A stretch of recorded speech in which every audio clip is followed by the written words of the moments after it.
Adakah nabi di luar Bani Israel menurut Al-Quran? Bagi yang tertarik terhadap isi yang disampaikan video ini, silahkan di-subscribe dan tekan loncengnya, supaya konten-konten baru yang kami sajikan secara otomatis Anda akan mendapatkan notifikasi. Konten-konten yang kami sajikan bukan fitnah, tetapi hasil analisa dari petunjuk yang ada, dalilnya langsung dari sumbernya, kitabnya sendiri, bukan dari opini orang. Untuk itu, silahkan di-share ke banyak orang. Berkat kenabian telah dianugerahkan Allah kepada Ishak. Quran Surah As-Safaat ayat 100-113.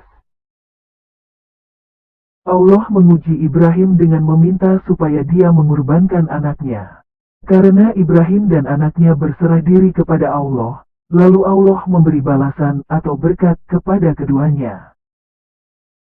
Siapa anak yang dikurbankan Ibrahim menurut Al-Quran pada surat As-Safaat ayat 100-113, menjadi sumber perdebatan antara umat Islam dan umat Kristen yang beriman kepada pernyataan Alkitab. Al-Quran sebenarnya tidak ada menyebut nama anak yang dikurbankan itu adalah Ismail, hanya sebatas tafsir. Untuk memastikan nama anak yang dikurbankan, mari kita lihat siapa nama anak yang mendapat balasan atau berkat dari Allah dalam peristiwa itu. Berarti dialah anak yang dikurbankan oleh Ibrahim.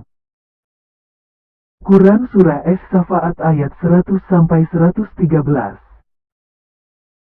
Ya Tuhanku, anugerahkanlah kepadaku seorang anak yang termasuk orang yang saleh. Maka kami beri kabar gembira kepadanya dengan kelahiran seorang anak yang sangat sabar. Maka ketika anak itu sampai pada umur sanggup berusaha bersamanya, Ibrahim berkata, "Wahai anakku, sesungguhnya aku bermimpi bahwa aku menyembelihmu, maka pikirkanlah bagaimana pendapatmu." Dia menjawab, "Wahai ayahku, lakukanlah apa yang diperintahkan Allah kepadamu, insya Allah engkau akan mendapatiku termasuk orang yang sabar."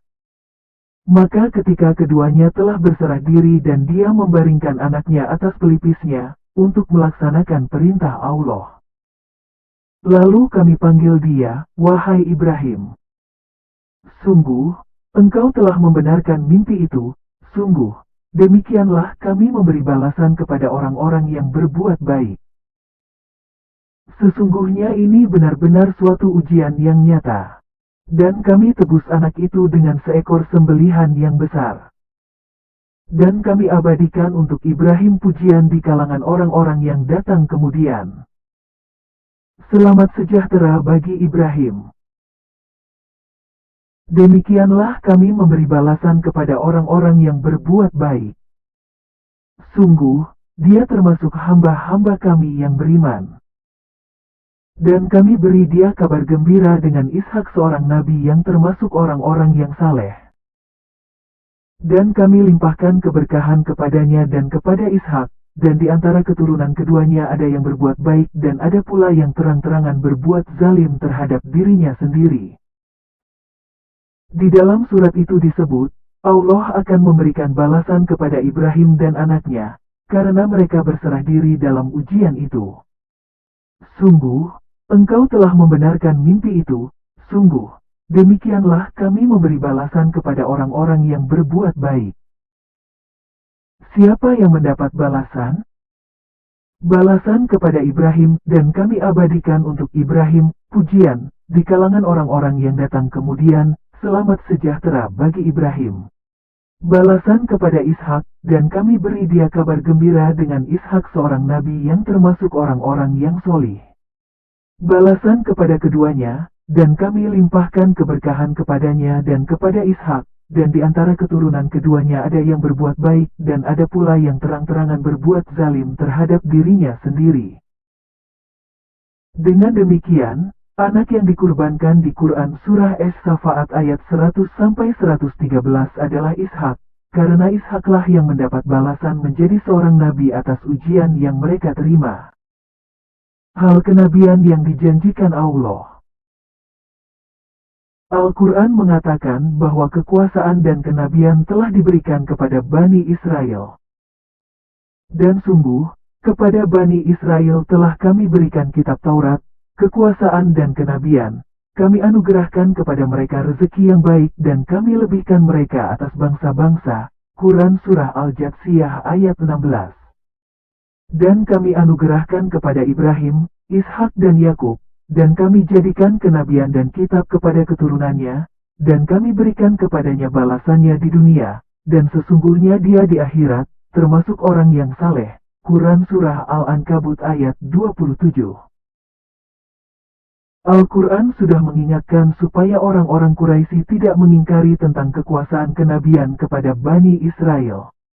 Mereka itulah orang-orang yang telah kami berikan kitab, hikmah dan kenabian.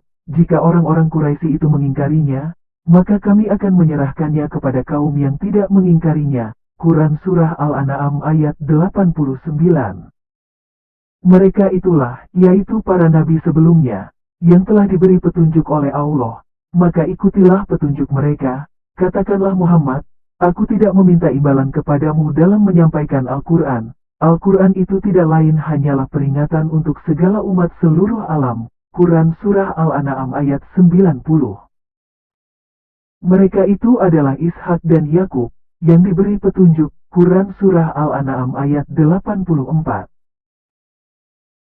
Berkat kekuasaan dan kenabian yang diturunkan kepada Bani Israel adalah berkat yang telah diterima Ishak ketika ia berserah diri sebagai kurban sembelihan. Sedangkan berkat kepada Ismail di dalam Al-Quran adalah, dan Ismail, Ilyasa, Yunus, dan Lut, masing-masing kami lebihkan derajatnya di atas umat lain.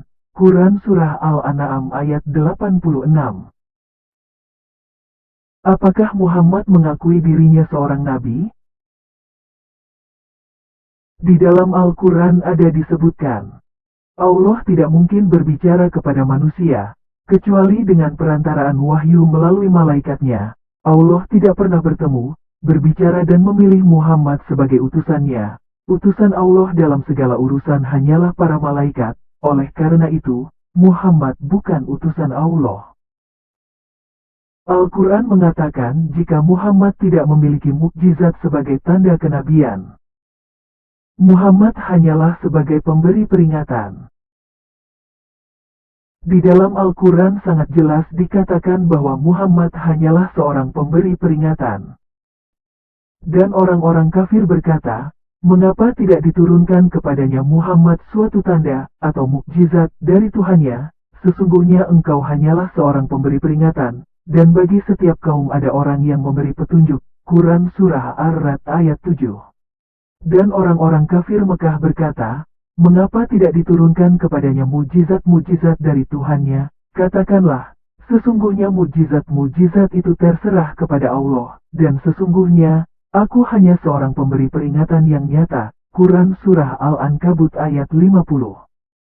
Di ayat ini orang-orang kafir mengatakan bahwa Muhammad tidak memiliki tanda kenabian atau mujizat, dan mereka mengatakan jika Muhammad hanya seorang pemberi peringatan, Muhammad pun mengakui itu. Akan tetapi ada ayat Al-Quran yang mengatakan Muhammad sebagai Rasulullah, utusan Allah. Muhammad adalah utusan Allah dan orang-orang yang bersama dengan dia bersikap keras terhadap orang-orang kafir, tetapi berkasih sayang sesama mereka, dan seterusnya. Quran Surah Al-Fat ayat 29. Dan Muhammad hanyalah seorang rasul, sebelumnya telah berlalu beberapa rasul. Apakah jika dia wafat atau dibunuh kamu berbalik ke belakang, murtad? Barang siapa berbalik ke belakang, maka ia tidak akan merugikan Allah sedikit pun, dan seterusnya. Quran Surah Ali Imran ayat 144. Dan lain-lain.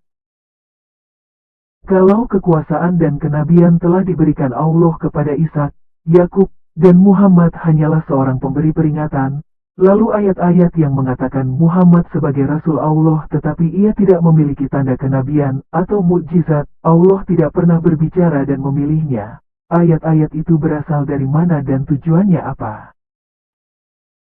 Seorang pendeta, penginjil, ustadz atau seseorang yang memberitakan apa yang sudah ada ke daerah yang belum mengetahuinya, seseorang itu dapat disebut sebagai pemberi peringatan.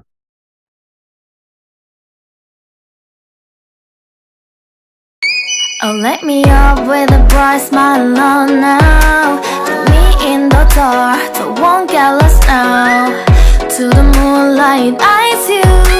Maria right now.